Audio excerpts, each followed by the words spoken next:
Почитувани медиуми, добар ден на уште една редовна пресконференција во Стопанската комора на Македонија. Темата на денешната пресконференција е од областа на туризмот. Насловот на пресконференцијата е Сигурен и стабилен туристички сектор преку соодветна законска регулатива. За да стигнеме до поинтата на она што сакаме да го кажеме на оваа пресконференција, за почеток накратко ќе ви дадеме податоци, информации за статистиката во овој сектор, бидејќи тај неминовен дел од туристичкиот сектор како таков. Ако се гледаат првите 4 месеци од 2019 година, може да се констатира дека бројот на туристи изнесува 232.530 туристи со реализирани 473.430 ноќевања. При тоа, овдека би сакале да акцентираме неколку податоци. Прво, дека вкупниот број на туристи во првите 4 месеци од 2019 година има пораст од 2,4%, што е многу помал процент на пораст споредено со истиот период лани, кога порастот на бројот на туристи имаше двоцифрена бројка и повеќе од 18% пораст. Истовремено, сакаме да потенцираме дека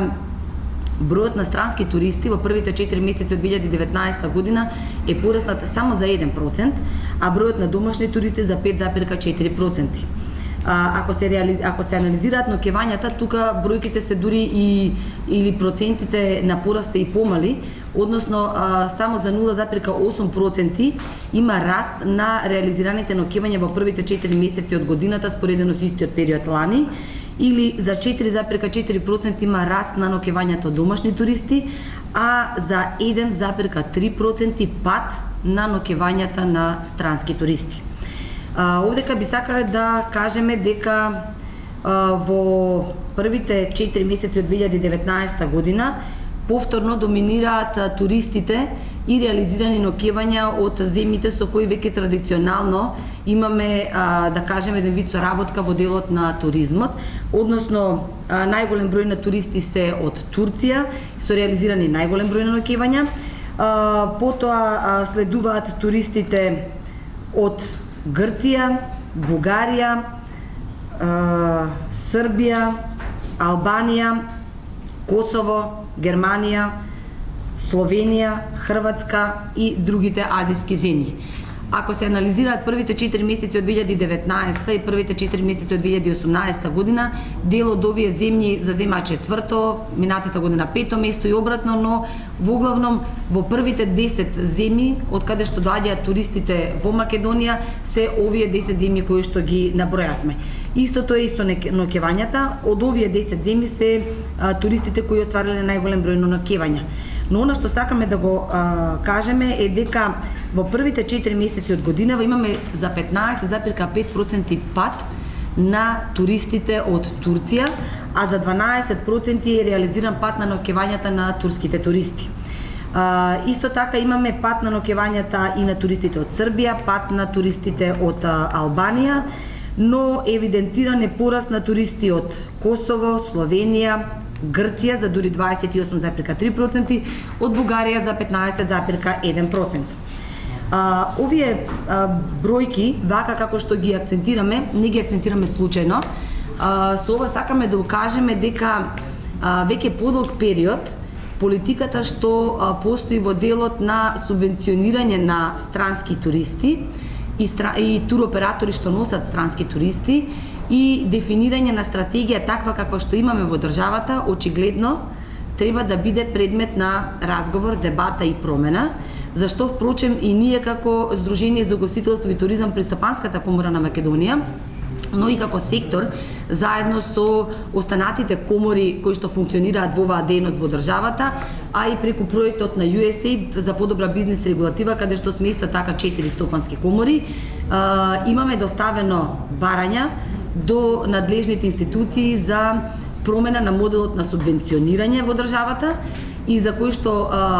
модел треба да се разговара веднаш. Зашто веднаш? Бидејќи веќе од јули месец во тековната година почнува планирање на средствата во буџетот по сите основи за следната календарска година. Тоа значи дека ако ние во следниве неколку месеци до септември не утврдиме нов модел на субвенционирање или промени на постојниот модел, тоа значи дека веќе после септември ќе биде многу доцна и повторно ќе се примени истиот модел. Не можеме да кажеме дека моделот е лош, напротив, тој дава резултати, тоа се покажува со сите изминати години, од 2010 година навака, но бројките за оваа година и алармирањето веќе неколку години назад дека мора да се менува моделот на субвенционирање од повеќе аспекти, зашто ние и сме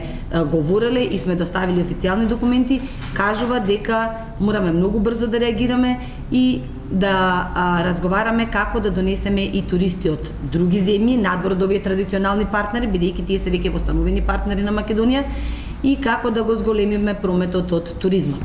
Во таа насока тука ќе укажам само и на бројките од девизниот прилив. Имено во првите 3 месеци од годинава, тоа се официјалните бројки од Народната банка и тие се официјално за првите 3 месеци, затоа ќе оперираме само со првите 3 месеци од годинава. Имаме реализиран девизен прилив од 63,2%, лани во истиот период девизниот прилив бил 64,7%. Но овдека би сакале да укажеме на еден друг момент, дека прометот од туризмот за првите 3 месеци укажува дека расте бројот на туристи што патуваат надвор од нашата земја, кон странство, и во овој сегмент сакаме да укажеме дека е потребно да се разговара многу посериозно на оваа тема, како конечно да се стави ред во во туристичката дејност преку законското решение, бидејќи растот на бројот на туристи што од нашата земја патуваат кон странство укажува дека треба да им понудиме на граѓаните сигурни патувања, сигурни туристички агенции, стабилно работење, не дека тоа до сега не се покажува, напротив, меѓутоа изминатите неколку години ние укажувавме на потребата да се менуваат одредени членови од Законот за туристичка дејност за да добиеме еден закон со кој што ќе се гарантира по секој основ патувањето на туристите, а впрочем ќе добиеме и правни субјекти или туристички агенции кои што апсолутно ќе одговорат на квалитетот и понудата која што ја заслужиле нашите граѓани и сите оние што патуваат надвор од земјата. Во таа насока акцентот го ставаме на ова пресконференција на Закон за туристичка дејност, за која што свој излагање имаше и пред известно време министерот за економија, но ние овдека сакаме да акцентираме неколку сегменти. Значи сето она што го побаравме низ годините и што го дефиниравме заедно и со другите комори како приоритетно дека треба да се менува, е дадено како предлог во законот за изменување и дополнување на Законот за туристичка дејност. Но нашиот апел сега е да се сето тоа многу побрзо имплементира и да се процесуира низ владините институции и низ највисокиот законодавен дом, а тоа е парламентот, и да почне да функционира на терен. Пред да му дадам збор на господинот Слави Сирачевски како заменик председател на Сдруженијето за угостителство и туризам, јас само ќе посочам на неколку членови кои што ние ги побаравме и во предлог законот се вметнати. Тоа е конечно да биде ставено разграничување кој може да биде туроператор или организатор на патување, кој може да биде туристичка агенција, односно агенција или правен субјект кој што ќе ги продава аранжманите што ќе ги креира туроператорот, да не се дозволи било кое друштво од различен вид, дали е културно, дали е спортско друштво, дали се други форми на организации, да може да организираат сами туристички патувања надвор од земјата, без оглед што се работи, например, за наменски екскурзии, да се направи ограничување да не може автобуски превозници да бидат класично туристички агенции, односно тие да се ја вршат својата дејност, а доколку сакаат да вршат туристичка дејност, да бидат посебни правни субјекти. Конечно, да се дефинира условите за организирање на патување, да бидат дефинирани со подзаконски акт, сега тие се внесени во законот и нивното континуирано менување во согласно менување на светските услови за патување е многу тешко и проблематично. Затоа со новиот закон, онака како што и предвидува Министерството за економија, ние го поздравуваме тој чекор да биде со подзаконски акт, каде што многу лесно и побрзо ќе може да се регулира оваа дејност. И има и повеќе други работи за кои што ние како фела баравме да се измени и сето тоа мислиме дека ќе стави ред. Јас во таа насока ќе му дадам избор на господин Слави Сирачевски да се осврне на две клучни работи за банкарската гаранција, која што или начинот на гарантирање на работата на туристичките агенции, како тоа е предвидено во законот да се регулира и што значи поделбата на туроператори и туристички агенции малце повеќе. Доколку имате после прашање, ќе оставиме простор за прашање. Благодарам, Даниела. Значи, пред да почнам, јас морам да изразам едно голема благодарност до сите комори што учествуваа при изготвување на новиот закон, новиот предлог закон за туризам. Освен нашата стопанска комора која што многу предлози ги даде, учествуваше СКТМ, учествуваше Сојуз на коморите на Македонија и коморите на северо-западна Македонија, но тука мора да го спомнеме УСАИД кој во една капа целосно го согледа проблемот и тој учествуваше, и Министерството за економија, што ретко фалиме на овој пат. Можеме да кажеме дека тимот и екипата работеа доста за да тој закон веќе се приведе при крајот. Неколку работи што кажа Даниела, само морам да ги спомнам дека се уште не е на повидок земен општите услови на патување, иако комплетно се решени сите точки по наш предлог и по предлог на агенциите. Најверојатно ќе влезе во подзаконски акт или како, не знам, како анекс на законот за туризам. Тоа е многу важна работа за сите агенции да знаат на некој начин и тие да се заштитат, затоа што ние сега приоритет даваме секако да ги заштитиме туристите кои патуваат надвор, но има одредени слабости каде што треба да пазиме, да видиме и агенциите кои го работат тоа да биде тоа исправно. Исто така ние дискутиравме да и патниците кои патуваат да мора законски да се го осигураат здравствено.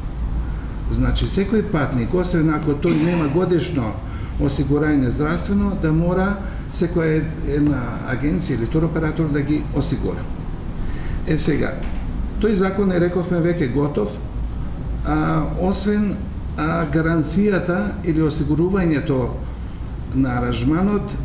што се уште се размислува во овој момент и ние имаме многу предлози, има предлози и Министерството за економија, ќе видиме како на крај ќе заврши.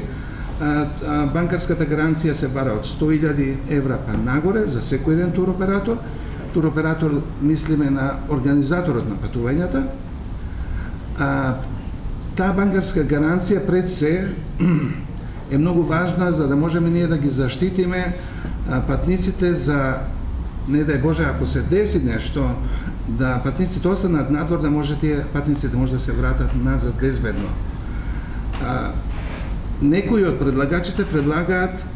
да тоа биде осигурителна компанија и да тој аранжман се осигура.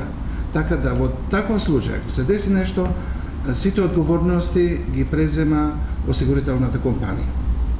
Ние сега не можеме да ви дадеме во овој момент што ќе се избере, но во секој случај ова е добра работа и тоа е добро позитивна работа за сите наши патници кои патуваат надвор да бидат безбедни, затоа и туроператорите размислуваат за да се воведе и поголема гаранција. Поголема, банкарска гаранција. Осигурувањето на аранжманот, јас малку повеќе да го појаснам, наместо банкарска гаранција е убава работа и тоа е практика во многу западни земји. Например, сега имаме патување чартери, предпоставиме, за Анталија. Осигурувањето на аранжманот е исто така склучена со осигурителна компанија за поголема сума на пари, така да во, не дај Боже, чартерот не може да се врати назад или се деси некој банкрот на туроператорот, во тој случај веќе целата одговорност ја зема осигурителна компанија. Од прилика тоа, јас сега можам да поставите прашања ако имате вие од областа на туризмот, или ако имате прашање од аутгоингот за ова лето.